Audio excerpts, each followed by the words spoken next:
Tirupati rural Durga సముద్రంలో గంజాయి batch బీభత్సం చేశారు. 11వ తేదీ రాత్రి గంజాయి సేవిస్తున్న ముగ్గురు మైనర్లను స్థానికులు పట్టుకుని దేహశుద్ధి చేసి పోలీసులకు అప్పగించారు. తల్లిదండ్రులను పిలిపించి కౌన్సిలింగ్ ఇచ్చిన అనంతరం మైనర్లను పోలీసులు వదిలిపెట్టారు.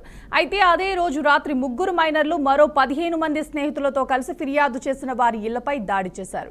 రాళ్లు, కర్రలు, రాడ్లతో దాడి చేసి ఇల్లు ధ్వంసం చేశారు. అనంతరం ఈ ఘటనపై పోలీసులకు ఫిర్యాదు చేసినట్లు బాధితులు మంజుల, దొరసాని, గాయత్రి వెల్లడించారు.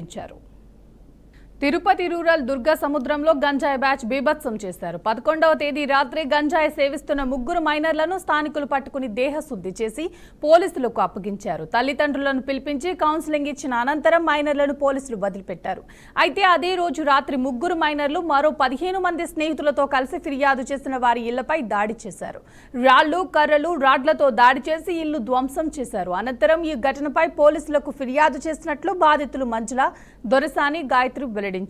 తిరుపతి రూరల్ దుర్గ సముద్రంలో గంజాయి బ్యాచ్ బీభత్సం చేశారు. 11వ తేదీ రాత్రి గంజాయి సేవిస్తున్న ముగ్గురు మైనర్లను స్థానికులు పట్టుకుని దేహశుద్ధి చేసి పోలీసులకు అప్పగించారు. తల్లిదండ్రులను పిలిపించి కౌన్సిలింగ్ ఇచ్చిన అనంతరం మైనర్లను పోలీసులు వదిలిపెట్టారు. ఇక ఇదే అంశానికి సంబంధించి పూర్తి సమాచారాన్ని మా ప్రతినిధి సుధీర్ రెడ్డి అందిస్తారు. తిరుపతి జిల్లాలో తీసుకున్నట్టయితే పలు చోట్ల ఇప్పటికే యువతంతా కూడా ఈ యొక్క గంజాయికి, మాదక ద్రవ్యాలకి బానిసయ్యి పూర్తిగా జీవితాలను నాశనం చేసుకునే పరిస్థితి ఏర్పడింది. ఈ నేపథ్యంలో తిరుపతి జిల్లా ఎస్పీ హర్షవర్ధన్ రాజు దీనిపైన స్పెషల్ ఫోకస్ పెట్టి డ్రోన్ కెమెరాలు మరీ ఏర్పాటు చేసి ఎక్కడైతే నిర్మానుష్య ప్రాంతాలలో గుంపులుగా ఉన్నారో వీళ్ళంతా కూడా ఈ కెమెరాల ద్వారా ఐడెంటిఫై చేసి వాళ్ళు వెంటనే అదుపులో తీసుకోవడం, వాళ్ళ పేరెంట్స్ పిలిచి కౌన్సిల్ ఇవ్వడం జరుగుతుంది నేర్చడం. అయితే ప్రస్తుతం 11వ తేదీ తీసుకున్నట్టయితే ఈ యొక్క తిరుపతి రూరల్ మండలం దుర్గ సముద్రంలో కొంతమంది యువకులు రాత్రిపూట అక్కడ ఈ యొక్క గంజాయి తీసుకునేటువంటి సమయాన చుట్టుపక్కల ఉన్నటువంటి స్థానికులు వాళ్ళని ఐడెంటిఫై చేసి పోలీసులకు ఫిర్యాదు చేసి పట్టించడం జరిగింది. అయితే దీన్ని మనసులో పెట్టుకున్నటువంటి ఆ యువత ముగ్గురు తమ 15 మంది స్నేహితులతో కలిసి నిన్న రాత్రి ఎవరైతే ఈ ఫిర్యాదు చేశారో వాళ్ళ ఇళ్లపైకి వెళ్లి మొత్తం ఇళ్లంతా కూడా ధ్వంసం చేయడం, అలాగే వాళ్ళపైన కట్లతో, రాడ్లతో దాడి చేసినటువంటి పరిస్థితి అయితే నెలకొనింది. దీనిపైన ఇప్పటికే పోలీసులకి సమాచారంతో వెంటనే సంఘటనా స్థలంలోనే ఆ యువకులంతా కూడా పట్టుకోవడము, అలాగే వాళ్ళు తెచ్చినటువంటి వాహనాలన్నీ కూడా తీసుకెళ్లి పోలీస్ స్టేషన్ లో పెట్టడం జరిగింది. ఎమ్మరపల్లి పోలీస్ స్టేషన్ లో ప్రస్తుతానికి వాళ్ళకి సంబంధించిన తల్లిదండ్రులను రంపించి కేసులు పెట్టేటువంటి దిశగా ప్రయత్నిస్తారా, లేదంటే వీళ్ళని కౌన్సిలింగ్ కి ఏదన్నా పంపిస్తారనేటువంటి నేపథ్యం అయితే చూడాల్సిన పరిస్థితి ఉంది. మొత్తానికి తిరుపతి జిల్లాలో ఈ యొక్క మాదక ద్రవ్యాల బారి నుండి యువత బయట పడుతున్నారనేటువంటి నేపథ్యం తీసుకున్నట్టయితే ఇప్పుడు మరింత పెరిగేటువంటి అవకాశాలు అయితే ఉంది. అయితే ఇప్పటి వరకు నిర్మానుష్యంగా ఉన్నటువంటి ప్రదేశాలలో తీసుకున్నటువంటి యువత ఎప్పుడైతే ఈ డ్రోన్ కెమెరాలు వచ్చిందో వెంటనే ఒక గదులు బాడుక్కు తీసుకుని ఆ రూముల్లో సేవించి బయటకు వస్తున్నారనేటువంటి విషయాలు కూడా వెలుగులోకి వస్తున్నాయి. శ్రేయ, ఈ దాడిని ఏ విధంగా చూసుకోవచ్చు సుధీర్ రెడ్డి? అయితే వాళ్ళ మీద ఇచ్చినటువంటి ఫిర్యాదు ఒక యువత అక్కడ కూర్చుని యొక్క గంజాయి సేవిస్తున్నటువంటి నేపథ్యంలో వాళ్ళని ఐడెంటిఫై చేసి పోలీసులకు పట్టించి వాళ్ళని కొట్టే విధంగా వీళ్ళు చేశారనే అది మనసులో పెట్టుకుని వాళ్ళకి సంబంధించినటువంటి ఫ్రెండ్స్ ని తీసుకుని వచ్చి వాళ్ళ ఇళ్లపైన దాడి చేసి వాళ్ళని కూడా దాడి చేసినటువంటి పరిస్థితి. ఇంట్లో చూసుకున్నట్టయితే ఫర్నిచర్లు అన్ని కూడా ధ్వంసమైంది.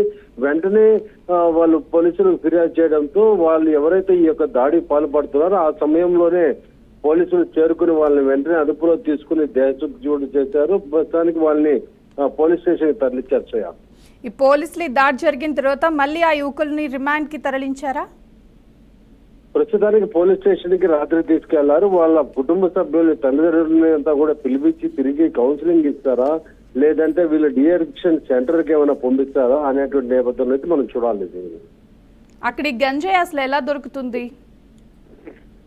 అయితే గతంలో ఒక 20-25 సంవత్సరాల క్రితం అయితే ఒక ప్లేస్ లో మాత్రం దొరికేది. ఎందుకంటే ఇక్కడ కులదేవుడు అనేటువంటి మునీశ్వరుడికి ఉపయోగించేటువంటి ఈ యొక్క గంజాయిని స్వామివారికి పెట్టి పూజలు చేస్తారు, దాని వారికి ఉపయోగించారు. అయితే రానున్న కాలంలో క్రమేణా ఇది పిల్లలు అడిక్ట్ అయ్యి మరి యువతంతా కూడా ఈ రోజు బానిసయ్యారు. గత 5 సంవత్సరాలుగా తీసుకున్నట్టయితే తిరుపతిలో కాకుండా సరౌండింగ్ చుట్టుపక్కల ఉన్న పరిసర ప్రాంతాలంతా కూడా ఎవరికి తక్షణ అవైలబుల్ లో దొరికేటువంటి వస్తువుగా మారింది. ఇది ఇక్కడ ఆంధ్ర నుంచి కర్ణాటక వరకు కూడా పూర్తి స్థాయిలో సరఫరాలు చేయడము, యువతే సరఫరా చేసి ఈ యొక్క మాదక ద్రవ్యాలకు బానిస అవ్వడమే కాకుండా సంపాదించేటువంటి దృష్టిగా కూడా ఇక్కడ నుంచి సరఫరాలు చేసేటువంటి టీములు కూడా పోలీసులు ఎంతో కృషి చేసి మరీ పట్టారు. అయితే యువతను పూర్తిగా మార్చేటువంటి దిశగా ఎంత అట్లు పోలీసులు ప్రయత్నించేప్పటికీ ఏదో ఒక మార్గంలో ఇవి తీసుకుంటున్నారు.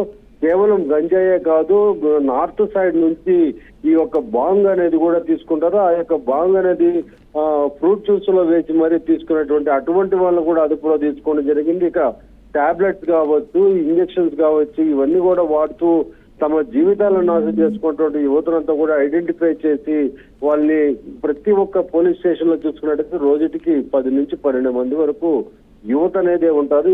వీటిలో మెయిన్ కేసులు ఈ యొక్క మాదక ద్రవ్యాలు తీసుకున్నటువంటి కేసులు. దీన్ని పూర్తిగా నియంత్రించే దిశగా ప్రభుత్వాలు ప్రయత్నించినా, అటు పోలీసులు ప్రయత్నించినా ఏదో ఒక రూపంలో వాళ్ళు తీసుకుంటూనే ఉన్నారు. తల్లిదండ్రులు ఎటువంటి చర్యలు తీసుకుంటే యువకులు ఇలాంటి ఆగడాలు ఆగుతాయి అనుకుంటున్నారు? అయితే మొదట పిల్లలు స్కూల్కి వెళ్తున్నారా, కళాశాలకు వెళ్తున్నారా, వెళ్ళినటువంటి పిల్లలు సక్రమంగా స్కూల్లో ఉన్నారా, లేదంటే స్కూల్లో అటెండెన్స్ చేసుకుని బయట వచ్చేసుకుని కళాశాలకు అని చెప్పి వెళ్ళినటువంటి తమ బిడ్డ కళాశాలలో ఉంటున్నాడా, లేదంటే బయట ఫ్రెండ్స్ తో పాటు బయట వెళ్ళాడా, ఇవన్నీ కూడా తల్లిదండ్రులు ఎవరో ఒకరు ఐడెంటిఫై చేస్తూ దీనికి సంబంధించి స్కూల్ యాజమాన్యంతో మాట్లాడుతూ తమ పిల్లవాడి పైన వీళ్ళు వెళ్ళినప్పుడు అబ్జర్వ్ చేస్తున్నట్టయితే ఈ యొక్క పరిస్థితి అయితే వచ్చేది కాదు. విచ్చలవిడిగా వచ్చి, ఎందుకంటే ఆర్థిక ఇబ్బందులే సగం కారణం అని చెప్పుకోవచ్చు. ఆర్థిక ఇబ్బందుల్లో తల్లిదండ్రులు ఇద్దరు కష్టపడేటువంటి క్రమంలో ఈ రోజు పిల్లలు ఎటువంటి తప్పుదోవ పడుతున్నారు. తల్లిదండ్రుల కష్టం తెలియకుండా తమ ఎంజాయ్ లైఫ్ లో బతకాలనేటువంటి యువతంతా కూడా ఈ రోజు ఈ యొక్క అడ్డదోవలు దొక్కే పరిస్థితి వచ్చి తమ జీవితాలను నాశనం చేసుకుంటున్నారని కూడా స్పష్టమవుతుంది. ఎంత తమ బిడ్డ బాగుండాలని ప్రయత్నించినప్పటికీ ఏదో ఒక కోణంలో కళ్ళు కప్పి మరి ఇటువంటి అలవాట్లకి బానిసవుతున్నారు. Thank you Sudheer Reddy.